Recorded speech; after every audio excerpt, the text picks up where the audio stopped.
Welcome back to Salem, where secrets fester in the shadows, and ambition burns hotter than ever. In today's explosive episode of Days of Our Lives, airing Monday, July 28, Gabby makes a bold move, Julie sharpens her claws, and Marlena's haunting past resurfaces in a chilling confession. So grab your coffee, or your favorite glass of wine, because this is one ride you don't want to miss. The claws are out in Salem, and this time, they're sparkling with revenge. Julie Williams is on a high today, not just emotionally, but symbolically. She's reclaiming something that was once hers, and she's making sure the whole town knows it.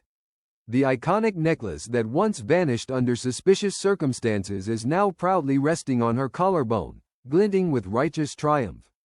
And who's on the receiving end of her pointed remarks? Gwen von Leuschner, the outsider, the woman who tried to climb the social ladder by any means necessary, even if it meant sinking her teeth into the Horton family legacy. For Gwen, that necklace wasn't just jewelry, it was a chance to legitimize herself. To pretend she belonged, to rewrite her story. But Julie? She's not having any of it. She strides into the scene like a queen returning to her throne, casting side eyes and sarcastic smiles Gwen's way. Funny how things always find their way home, she might say, her voice dripping with condescension. This moment is more than just gloating, this is personal warfare. Julie's never believed Gwen deserved a seat at the table, and now that the necklace has come full circle, it's like Salem itself has issued a final verdict. Gwen, you were never one of us. And yet, Gwen doesn't walk away. She stands her ground, jaw tight, eyes burning, not with shame, but with something more dangerous, a thirst for vindication. So the question remains, is this just a passing jab, or the beginning of a new vendetta? Elsewhere in Salem, Gabby Hernandez isn't wasting time trading barbs. She's moving pieces on the corporate chessboard. And she just picked her knight. Ever since Tony DiMera dangled the promise of CEO status in front of her, Gabby's been on fire. The offer didn't just tempt her. It reignited the ruthless hunger that's always lurked beneath her glamorous exterior. But Gabby's no fool. She knows a power grab of this magnitude requires precision, not just passion. That's why she turns to Steve Patch Johnson, a man whose name is synonymous with loyalty, discretion, and results. She knows Steve isn't easy to recruit. He's not a mercenary, and he doesn't play political games. But he respects a good strategy, and Gabby's got one. Over coffee. Maybe something stronger. She lays it out. Her plan to take down the Kyriakis brothers, expose their weaknesses, and reclaim her rightful place at the top of DiMera Enterprises. Steve listens, arms crossed, eyes narrowed. He doesn't say much at first, but Gabby can tell, he's intrigued. Why? Because her logic is sound. The Kyriakis brothers are unstable. Philip's unpredictable return. Xander's inconsistent loyalties. Together, they're a ticking time bomb, and Gabby wants Steve to help her light the fuse. There's a quiet moment where Steve warns her, "Once I start digging, I don't stop." Gabby smiles. That's exactly what she's counting on. And yet, deep inside, there's a storm brewing. Because one of those brothers, Xander, has shown her something rare: respect. Compassion, even something close to friendship. But Gabby's not letting her guard down. Not when power is within reach. Because at the end of the day, it's not about who's kind. It's about who wins.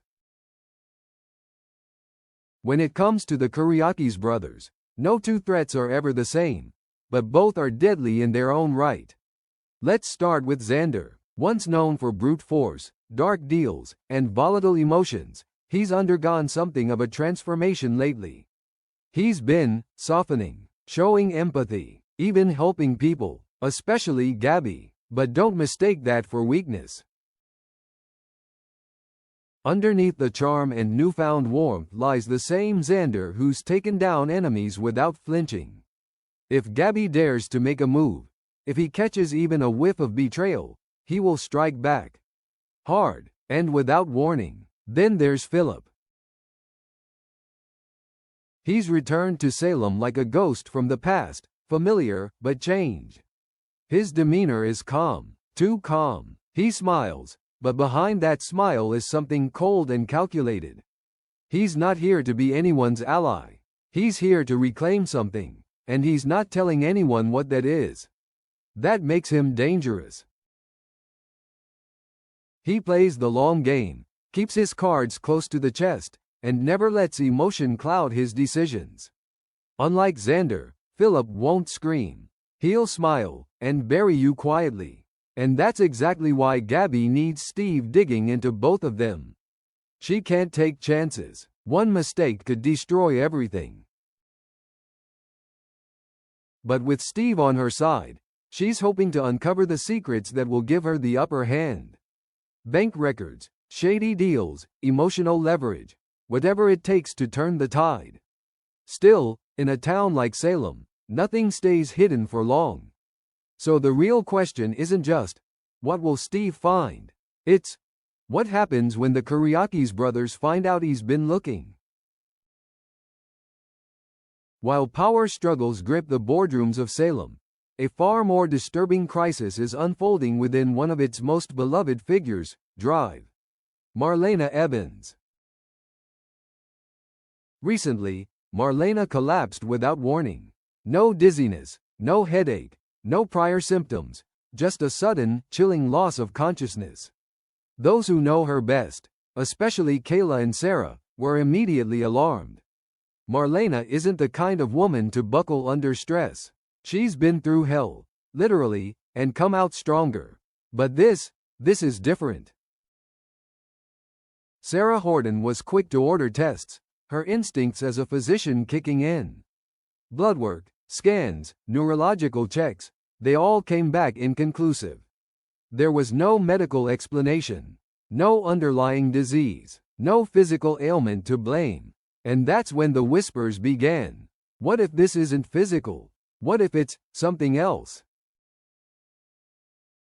Enter Susan Banks. Their recent reunion was meant to be comforting, nostalgic even. But instead, it triggered something deeply unsettling in Marlena. A flash, a shiver, a memory buried deep within the darkest corners of her subconscious. Then came the dream. Not a random nightmare, not a figment of stress. This was something far more specific, vivid, disturbing. Marlena dreamed of herself once again as the Queen of the Night, a haunting persona imposed on her years ago by Stefano Demera. The black veil, the cold elegance, the unshakable presence of darkness surrounding her. Marlena had buried that version of herself. Or so she thought. But evil has a way of echoing through time. And sometimes, it returns when we least expect it. Now, Marlena is beginning to wonder if Stefano's grip on her soul ever truly ended. In a rare moment of vulnerability, Marlena reaches out to Kayla Johnson. Not as a colleague, not as a fellow doctor, but as a trusted friend. Someone who's walked with her through Salem's darkest nights. They sit in quiet conversation, Marlena's hands trembling just slightly as she reveals what's been happening. The dream, the cold sensation that wraps around her at night, the echoes of Stefano's voice, distant, yet unmistakable. She confesses that her collapse wasn't just a fluke. She felt pulled, as if something, or someone, was trying to reclaim her. Kayla listens intently, her eyes wide with concern, but also disbelief. This isn't just about blood pressure or fainting spells. It's a spiritual invasion, a psychological unraveling. Marlena admits that ever since Susan came back into her life, she's felt a strange energy. Something watching her, nudging her, testing her boundaries. As if Salem's past is trying to crawl back from the grave and wrap itself around her once more. Kayla is torn between science and superstition. As a doctor, she wants to treat symptoms. But as a friend, she can't deny what Marlene is saying, especially not when she sees the fear in her eyes. And Marlene's fear is very real. She's not afraid of dying. She's afraid of becoming someone else. Again. As Monday's episode races toward its close, a quiet dread descends over Salem. Gabby is pushing her game forward, confident she has the edge, but alliances forged in ambition are brittle. If Steve uncovers the wrong secret, if the Kuriakis brothers strike first, it could all come crashing down. And Gabby knows, once the war starts, there are no innocents, only survivors. Meanwhile, Julie may think she's won her petty war against Gwen, but taunting a woman like Gwen is never harmless. It's a provocation, and Gwen has nothing left to lose. But the real storm brews with Marlena. She stares into the mirror that night, alone, as the camera lingers on her face. Her reflection flickers. For just a moment, she doesn't recognize the woman staring back. Her eyes look darker, her posture shifts, and that faint echo, Stefano's voice, seems to whisper from somewhere behind her. Is it just trauma, or is something darker beginning to possess her again? This isn't just a storyline. It's a reckoning. And for Marlena, for Gabby, for all of Salem, the question isn't whether the storm is coming. It's already here. So what's next for Salem? Will Gabby's scheme destroy her budding connection with Xander? Will Marlena's past drag her into a new nightmare? And who will come out on top in the escalating battle for Demera power? Let us know what you think in the comments below. Whose side are you on? Gabby's ruthless climb or the Kuriakis brothers' defense? And don't forget to like, share, and subscribe so you never miss a single twist, betrayal, or shocking return in the world of Days of Our Lives. Until next time, stay curious, stay bold, and stay dramatic.